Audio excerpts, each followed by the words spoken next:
Good evening, I'm Will Wadley. Thank you for joining us. Our Linda has the night off. Chance of some light rain in the forecast, and from there, more weather that could impact your weekend. Tonight, 2 Bozeman men are facing federal drug charges following a raid on their pot dispensary earlier this year.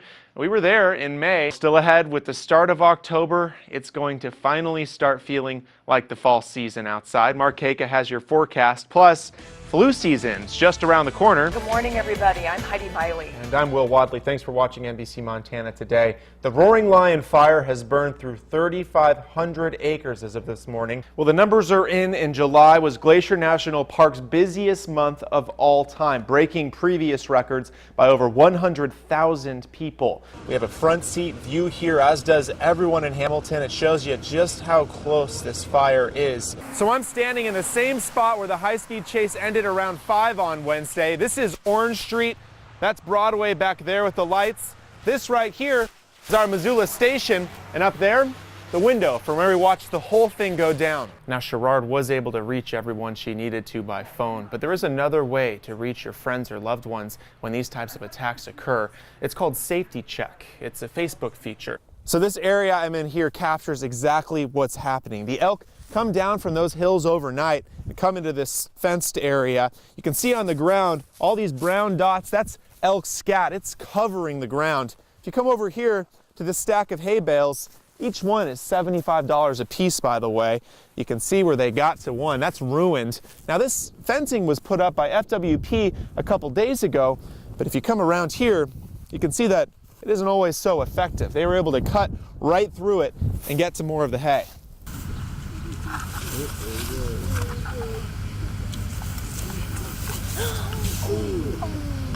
A hard fall to end an alarming run through a Missoula neighborhood Thursday that drew spectators and police. A viewer snapped these pictures of the 250-pound black bear in the Pleasant View area, heading straight towards Hellgate Elementary. That's where parent Heather Harrington was inside. Yeah, I was sitting in a meeting this morning, and over the announcement came that we need to bring the kids inside. There's a bear at Reserve and Mullen, and so I was sitting there thinking, oh, that's a little ways away, and then I came out of the building, and what do you know, it's across the street. The school groundskeeper and FWP wardens corralled the bear up a tree. A crowd gathered to watch, right around the time that Jordan Haas was rolling out of bed. I got up to get ready for school, and my roommate gave me a call and said there's cops outside my house. We had no idea. We just saw guns, and we were just like, hey, we should figure this out. The gun Haas saw was only used to fire tranquilizer darts at the bear. After that, it was just a waiting game. One that Jamie Junkel has had to do too many times this year. On a year like this, when all the natural foods are down low, all the bears come down low. And that's right where we live. That's where all the highways are, the vehicles are, the people are, the livestock, apples, garbage, bird feeders, you name it. And sadly, these bears just have to run the gauntlet. And sometimes that can be deadly. This time, the fall broke one of the bear's legs. Looks like a pretty severe break. So sadly, we'll probably have to put this fellow down. Is it hard for you to see something like this happen? Yeah. You know, we do everything we possibly can, but ever so often, you know, things go wrong. Yeah. In Missoula, Will Wadley, NBC Montana.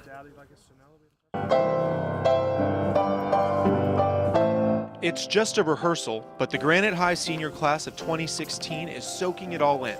The small-town school, located in Phillipsburg, has a history of academic achievement, but none tops this year. Every student above average, a 3.0 or better. We have multiple over 4.0 students, and this class is in its entirety.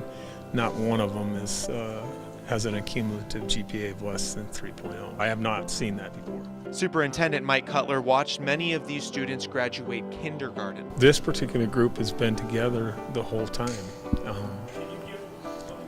You know, and it's a tribute to their families, and it's a tribute to the community. Senior Annie Pollock says they all share the same mentality. I think we're all pretty hardworking, and we strive for what we want. Tara Dunkerson believes they also challenge each other. I think with all the competitiveness, it just really pushed us to do our best. The credit, according to Tyler Gentry, I think pretty much everyone who supported us over the years, teachers, parents, friends, siblings, sponsors, coaches, anyone who's just helped us out in any way they could over the years. If you count kindergarten, they graduate a second time together on Sunday. It's like a big family. That's cool. It's kind of weird that we're going our separate ways, but we'll still see each other. And I'm just glad to be part of this class. It's really been an experience, and I'm going to miss it. It's my honor to present to you the graduating class of 2016. Music's on. So what's next for these students? Well, 11 of them have plans to go to college, many with scholarships, and other students joining the military. And the last, he's taking over the family ranch. In Phillipsburg, Will Wadley, NBC Montana. Hayes Otto Pollock has been chairman of the Missoula Gun and Antique Show for 47 years. America's most popular deer gun. He's a collector, passionate about firearms and their history. He says the background check ordinance being considered in Missoula would only hurt those who share his passion. You know, it just costs a law-abiding citizen. One guy's going to have to do a $25 transfer to a dealer, and then the person that's buying the gun is going to get charged money by that dealer to do the paperwork back to him. But for some, the cost is worth it. I can't stand by and watch as shooting after shooting happens in this country and even here in Missoula. And we know people who have been affected by gun violence, and just standing by and not doing anything is not an option anymore for me. Heidi Kendall volunteers for the local chapter of Moms Demand Action, a gun control advocacy group lobbying for the proposed ordinance. If you go to a Walmart or Bob Ward's and you buy a gun, you do a background check. There is no reason why gun shows can't also do background checks. Kendall, some members of the city council, and others believe the ordinance is a step towards reducing gun violence. This is not going to stop the problem entirely, absolutely not, but it will help. It will definitely make a difference. It will save lives. That's an argument Otto Pollock says he admires but doesn't buy. Honestly, in our heart, I really feel that they're trying to do good, but sometimes just because they want to do good doesn't mean that they're really going to solve the crime that they're after. You know, they